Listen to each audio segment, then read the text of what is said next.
જરાતભરમાં નકલીની બોલબાલા ચાલી રહી છે, ત્યારે સુરતમાં પણ નકલી પોલીસની સાથે પાલિકાના અધિકારીઓ બાદ હવે ઝોલાછાપ ડોક્ટરોનું કારસ્તાન સામે આવ્યું છે। આ બોગસ ડોક્ટરોને જાણ તંત્રનો કોઈ ડર કે ધાક ન રહ્યો હોય તે રીતે ક્લિનિકની જગ્યાએ ગરીબ દર્દીઓને લૂંટવા માટે થઈને હોસ્પિટલ જ શરૂ કરી દીધી છે।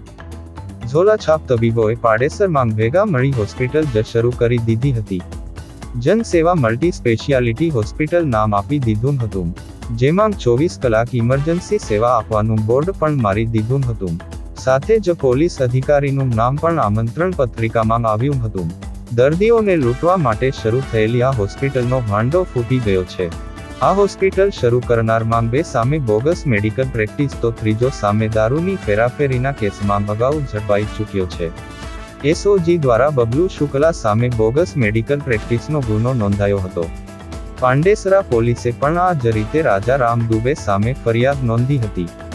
બોગસ ડોક્ટર જીપી મિશ્રા સામે તો વર્ષ 2022માં દારૂની હેરાફેરીનો કેસ પણ નોંધાયો હતો।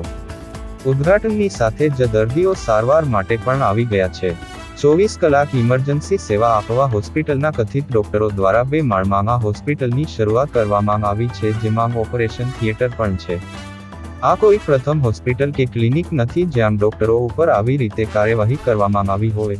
તેઓ ગણતરીના કલાકોમાં જામીન મેળવીને ફરીથી આવી પોતાની જ ક્લિનિકમાં પ્રેક્ટિસ શરૂ કરી દે છે।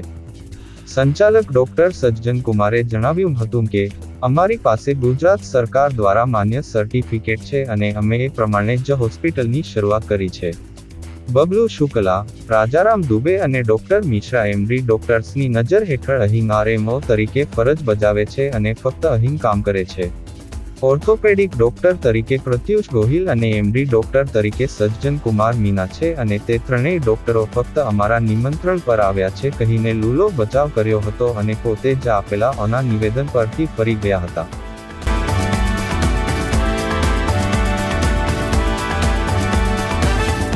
કેમેરામેન સાબિર અલી સૈયદ સાથે કાદિર શેખ, કર્તવ્ય ગુજરાત ન્યૂઝ, સુરત।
नीचे